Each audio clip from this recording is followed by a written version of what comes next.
Spoken Mandarin can feel like an onslaught of similar sounds, half-recognized tones, and unknown words. To add insult to injury, it's often too fast. Should you slow it down? And if so, how?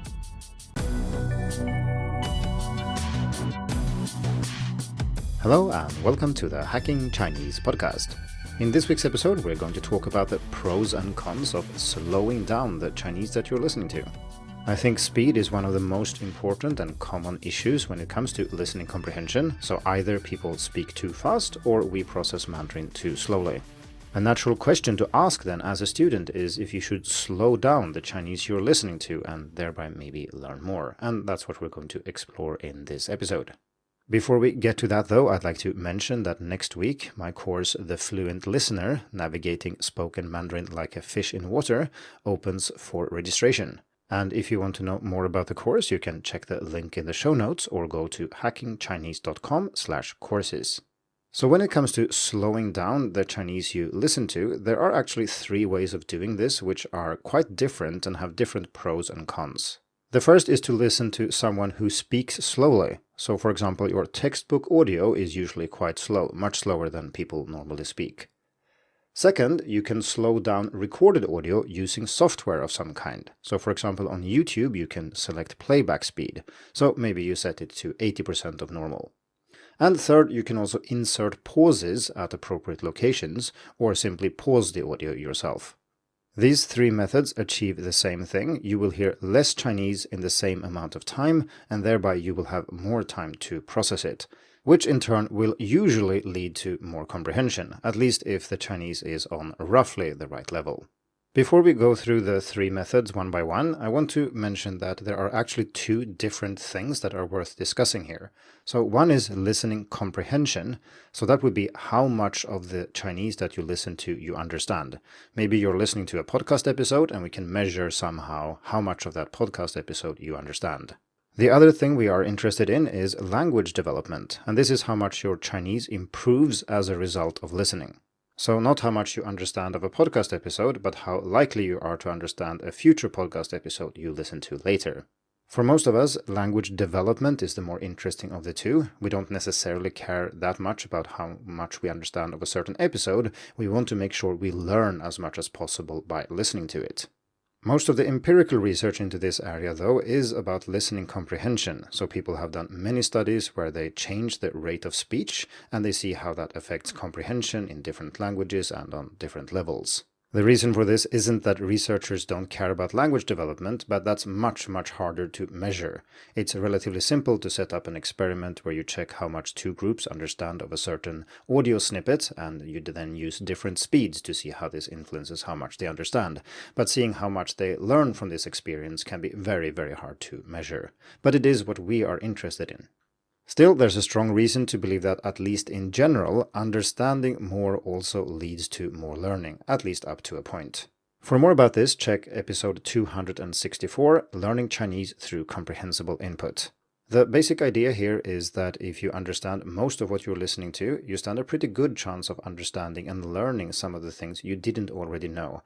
And you also benefit more from listening to things you understand because it builds your understanding of how these words are used and how grammar works, etc. Whereas if you don't understand what you're listening to, these learning opportunities will be missed. So even if there are very few studies that look at how slowing down spoken language can influence your language development long term, I think it's safe to say that if you understand more in general, you will learn more over time. And so I think it's worthwhile to look into these 3 methods of slowing down the Chinese you're listening to. So let's do that. The first method we're going to discuss is to listen to slowly spoken Chinese. This is perhaps the most obvious method, so rather than doing something fancy with software, etc., you just ask the speaker to speak more slowly, or you choose recorded audio that is already enunciated and spoken at a slow pace. I mentioned textbooks before as a prime example of this, but most teachers, when they speak with beginners, also speak rather slowly. The idea is, of course, by speaking slowly, you will stand a better chance of understanding and thereby learn the words and grammar that they use.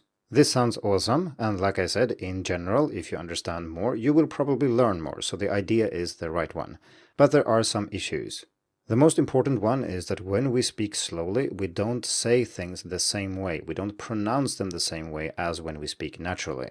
In essence, what I'm saying is that if you take a recording of yourself speaking your native language at a normal pace and you slow it down, and then you record yourself saying the same thing but very slowly, these will sound very different. This is a well-known fact in phonology, and it's something that most people simply aren't aware of, at least not the extent to which this happens. To illustrate, we can look at two examples in English. So first we have the word input, as in comprehensible input. This word contains an N and a P, and saying those quickly after each other is pretty difficult, so what most people do is that they change the first sound into an M. So M and P are both produced with both lips, and it's very easy to say them after each other. So instead of saying input, most people say input. And when I enunciate it like that, it sounds weird and maybe even wrong. But if you say it quickly, or if you listen to natural conversations in English where people use the word input, they don't say input, it's usually input. We can also see similar effects between words. So if we take a phrase like did you, people rarely pronounce it like that, did you, when they speak quickly, but rather insert a kind of J sound in the middle and say did you. Clearly, you can't see this sound in the written word, just like you can't see the M in input, but nevertheless, it's usually there in connected speech. If you're curious about this and want to know more about how it works in English, I strongly recommend a book by Caldwell called Phonology for Listening.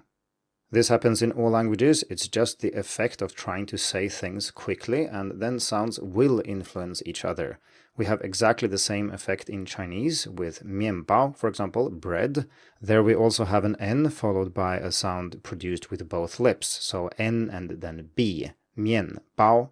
But people don't say this when they speak quickly, they rather say 面包, and the N here has also turned into an M because it's influenced by this bilabial sound that comes right after.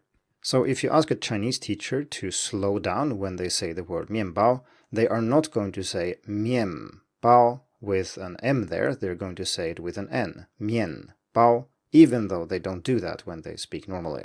The same thing is true for tones, and especially then the third tone, and how that works depends a lot on how quickly people speak.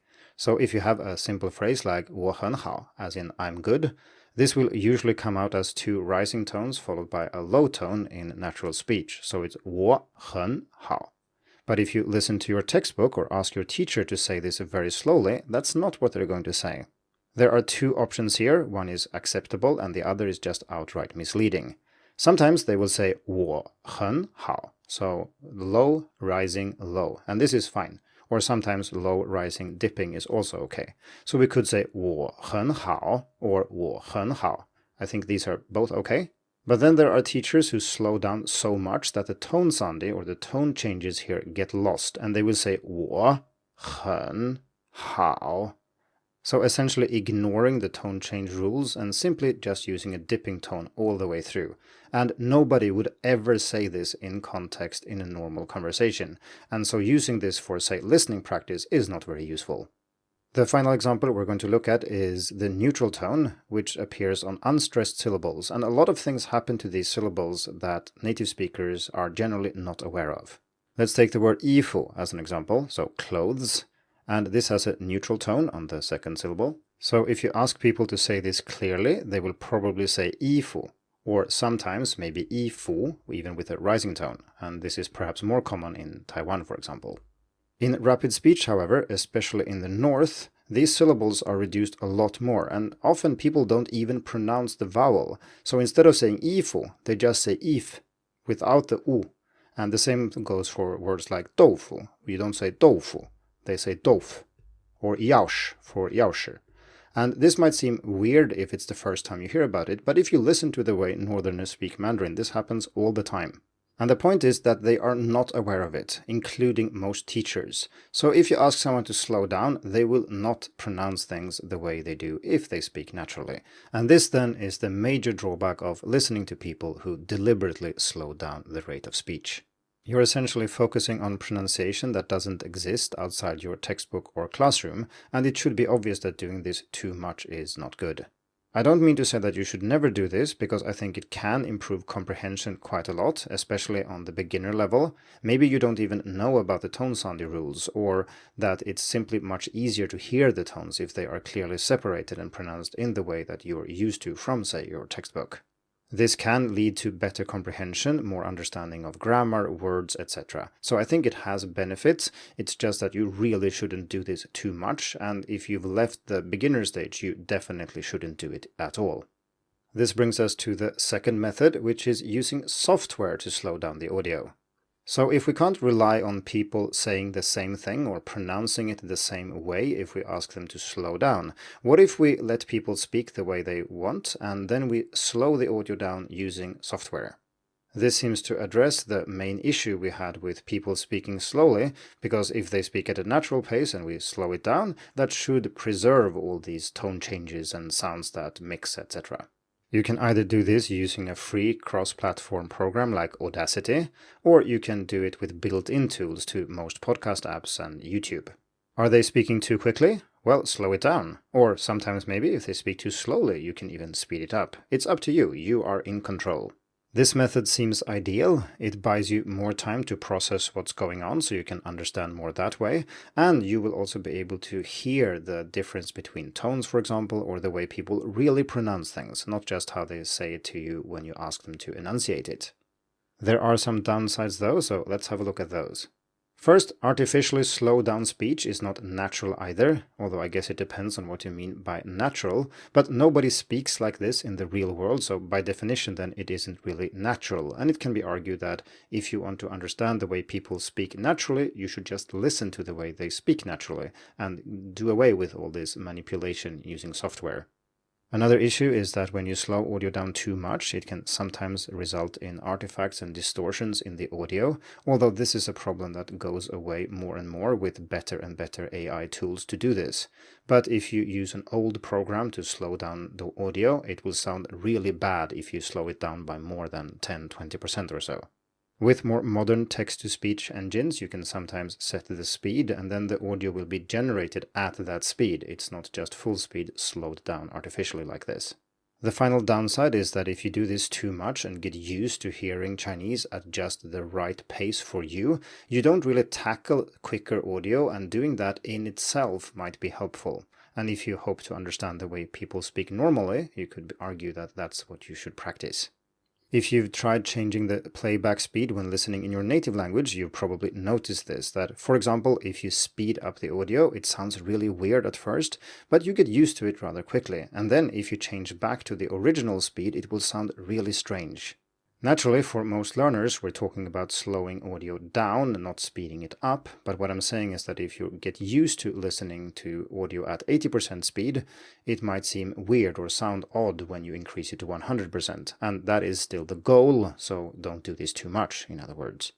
In my experience, this method works best when done moderately, so we're talking about decreasing speed by 10% or maybe 20%, and if you do that and you notice that you understand a lot more, I think this method can be useful and something you can definitely do occasionally. However, the best approach, if you find something really hard to understand, is simply to choose something that is easier to listen to. So not something that is spoken more slowly necessarily, but something which content-wise and language-wise is easier for you. Then you don't have to manipulate the speed at all, and you can still understand most of what's being said. We've now arrived at the final method, which is to slow Chinese down by inserting pauses at natural boundaries. So, for example, you can insert a few seconds of silence when somebody takes a breath or where there's a natural break in the audio. Research shows that this does lead to increased comprehension, which is not strange. You have time to process one sentence or phrase before you move on to the next one, and many learners also report that when you listen to somebody speaking, you rarely have time to fully figure out what they've said in one sentence before they continue with the next one. And the more debt you build up like this, the harder it will be to understand, and you'll get lost pretty soon. But if you have these seconds inserted here and there, you get some time to breathe and process what's happened, and this enables you to understand more. Many teachers do this naturally, and simply being patient and waiting for students to have time to process what you've said usually works quite well and can increase comprehension a lot. The advantage here is, of course, that the sentences that you do say can still be at full speed. You don't have to change anything, you don't have to enunciate, tones can remain the same, etc. You just give them time to think. From a language learning perspective, I think this method is the best one. It has most of the advantages of slowing down audio in some way, and almost none of the disadvantages. But, and there is always a but, it's pretty impractical to do on your own. Now, if you are in class and you have a teacher, they can do this for you. They just pause. Or if you listen to a podcast, you can hit the pause button, but you don't know where the natural boundaries are. And people rarely make long enough pauses that you can think, oh, here is a pause, let's hit pause. Instead, what happens is that you will probably hit pause in the middle of a sentence and you will have to go back, and it's rather fiddly and a little bit impractical. You can also insert pauses in advance. You can just look at the waveform in a program like Audacity and see where people don't say anything and insert pauses there and then listen. But that also means that some of the time that you should have spent listening to actual Chinese is spent using software to make that listening more effective. And maybe then you would just be better off selecting more comprehensible audio in the first place or just skipping this method entirely. I should mention, although I'm not going to go into details here, that there are plugins for programs like Audacity where you can insert silences where there already is silence automatically. And I'll put links to a plugin that does this in Audacity in the written article on Hacking Chinese. Anyway, this is a great method, although a bit impractical. This means we're ready to wrap this up and summarize. As we have seen, all these methods have their pros and cons. Slowly spoken Chinese is not actually fast Chinese slowed down, but rather Chinese pronounced differently, and different rules for how tones behave will apply, and so on, and this is not good in the long run. Still, it does make it easier to comprehend, so sometimes this can be useful as well. Using software to slow down the Chinese you listen to is a better option in many cases, but if you do it too much, you might get stuck at a lower listening speed, and simply practicing listening to things that are fast can be beneficial as well. And if something is too fast, maybe you should listen to something that is easier that allows you to process the audio faster anyway. Finally, inserting pauses can buy you the time you need to process the Chinese that you hear without changing the way it's pronounced. But on the other hand, this method is also quite impractical and time-consuming. So in conclusion, I think all three methods are useful, but if something is too fast, you might just be better off finding other ways of scaffolding your listening to understand more. For example, you could watch something that also has a video, so even if the speech is too fast, you get support by the visual medium, and that might enable you to understand anyway. Or, as I've said several times already, just choose something that contains easier Chinese that you will be able to process faster. You can also just listen more than once, so at full speed, but you listen twice, and the second time you will understand much more, without having to fiddle with the rate of speech in any way. This is something we discussed in detail in episode 164. And of course, all these topics are discussed in detail in my course, The Fluent Listener, so if you're interested in ramping up or improving your listening comprehension in Chinese, go check it out. Thank you for tuning in to the Hacking Chinese podcast. If you like this episode, please share it. More information and inspiration about learning and teaching Chinese can be found at hackingchinese.com. See you in the next episode, and until then, good luck with your studies.